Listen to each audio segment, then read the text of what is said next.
Durante o ensaio da nossa valsa de casamento, meu noivo olhou para a coreógrafa e disse que dançar comigo era tedioso, que eu não tinha ritmo, que estava fazendo o papel de ridícula na frente de todos. Eu saí daquele estúdio humilhada, com as bochechas ardendo e os olhos cheios de lágrimas que me recusei a derramar. O que ele não sabia é que 2 dias depois eu descobriria as mensagens dele com a madrinha do casamento, rindo de mim, planejando usar meu dinheiro, tramando nas minhas costas. E no dia do casamento, diante de 200 convidados, eu dei uma resposta que nenhum deles jamais esqueceria. Se você já passou por algo parecido, deixe seu like agora, inscreva-se no canal e vamos juntos nessa história. Porque o que aconteceu depois daquele ensaio foi apenas o começo.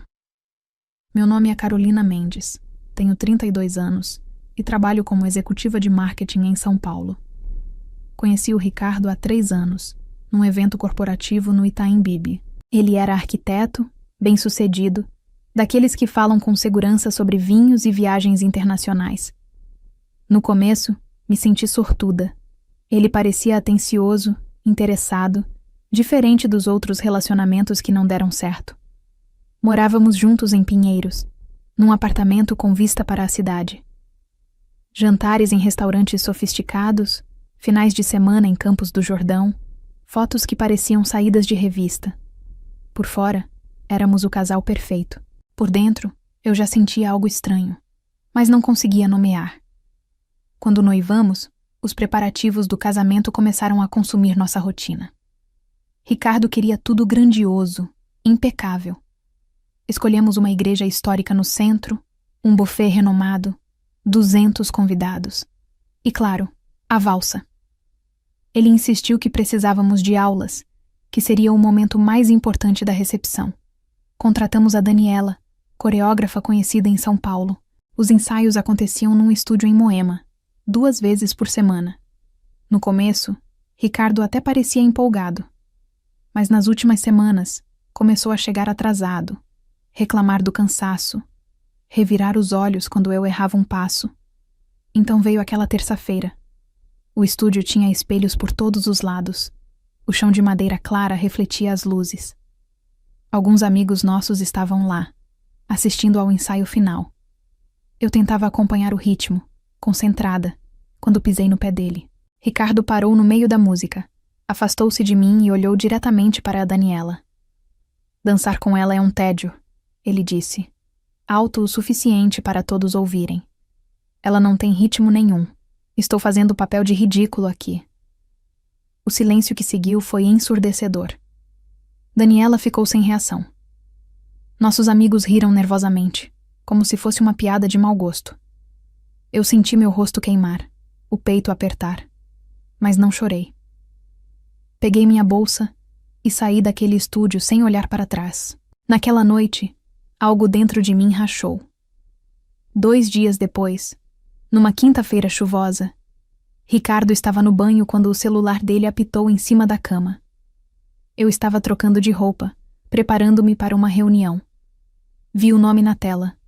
Bianca, a madrinha do nosso casamento, a suposta melhor amiga dele desde a faculdade. Algo me fez abrir a mensagem, e então outra, e mais outra. Eram meses de conversas, piadas cruéis sobre mim, comentários sobre meu corpo, sobre eu ser sem graça na cama, sobre o casamento ser apenas conveniência. Ricardo escreveu que precisava do meu dinheiro para abrir o escritório novo com ela. Bianca respondeu que logo ele estaria livre e eles poderiam ficar juntos de verdade.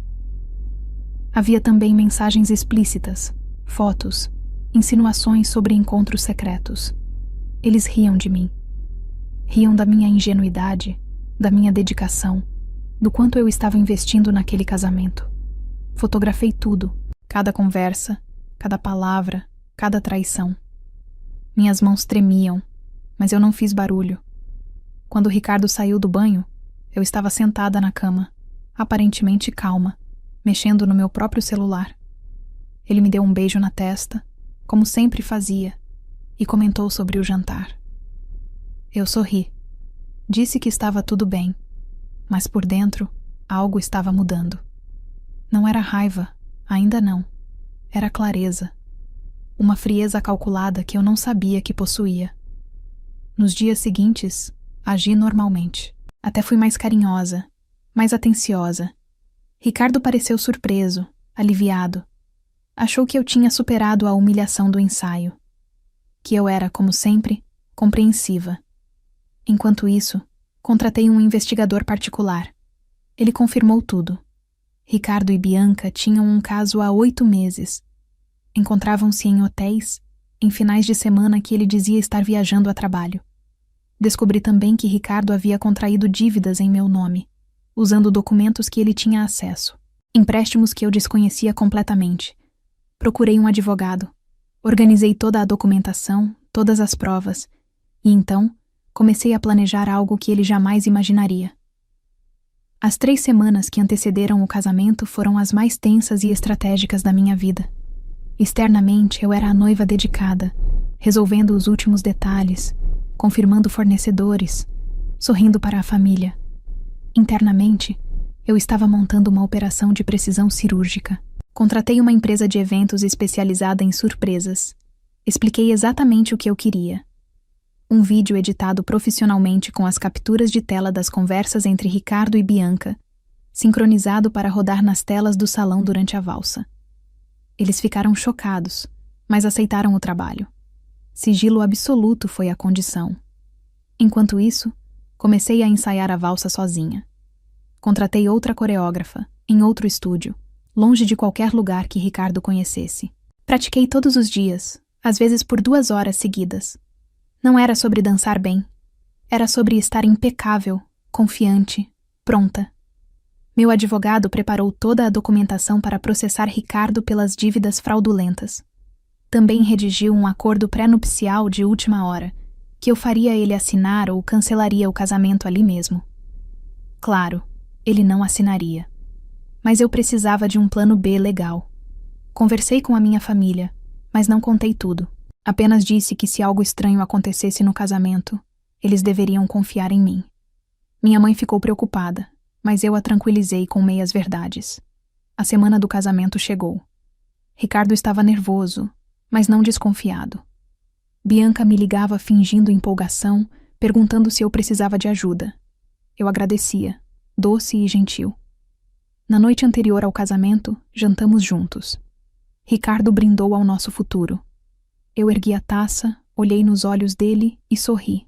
Ele não fazia ideia do que estava por vir. Dormi surpreendentemente bem naquela noite. Não havia mais dúvidas. Não havia mais medo. Apenas uma certeza fria e definitiva de que eu estava fazendo o que precisava ser feito. O dia amanheceu claro em São Paulo, um sábado ensolarado de novembro. A igreja histórica no centro estava decorada com flores brancas e arranjos sofisticados. 200 convidados começaram a chegar, vestidos elegantemente, comentando sobre a beleza do local. Eu estava calma, maquiagem impecável, vestido de noiva que custou uma fortuna, cabelo preso num coque elegante. Minhas madrinhas comentavam como eu parecia serena, radiante. Eu sorria e agradecia. A cerimônia transcorreu sem problemas. Ricardo me esperava no altar, bonito no terno cinza chumbo. Trocamos os votos. Ele segurou minhas mãos e prometeu amor eterno. Eu prometi o mesmo, com a voz firme. Fomos declarados marido e mulher. Os convidados aplaudiram. Saímos da igreja sob uma chuva de pétalas. A recepção era num salão elegante em Moema, com pé direito alto, lustres de cristal e mesas decoradas em tons de branco e dourado. Tudo parecia perfeito. As pessoas comiam, bebiam, conversavam animadamente. Então chegou o momento da valsa. O mestre de cerimônias anunciou. Ricardo me estendeu a mão com um sorriso que não alcançava os olhos. Caminhamos até o centro da pista. Eu senti todos os olhares sobre nós. A música começou. Ele me puxou com aquela expressão de tédio mal disfarçado, a mesma do ensaio. Dançamos por cerca de 30 segundos. Então a música parou abruptamente. Ricardo franziu a testa, confuso. Os convidados murmuraram. E então, nas grandes telas do salão que deveriam estar mostrando fotos nossas, começaram a aparecer as capturas de tela. As mensagens entre Ricardo e Bianca, uma após a outra. As piadas cruéis sobre mim. Os planos de usar meu dinheiro. As fotos íntimas. Os encontros secretos. Tudo ampliado, impossível de ignorar. O salão explodiu em exclamações de choque. Ricardo ficou branco. Bianca, sentada na mesa principal, levantou-se abruptamente, derrubando a taça de vinho. As pessoas começaram a ler em voz alta, incrédulas. Caminhei até o microfone no centro da pista. Minha voz saiu firme, clara. Este homem me humilhou publicamente dizendo que dançar comigo era tedioso.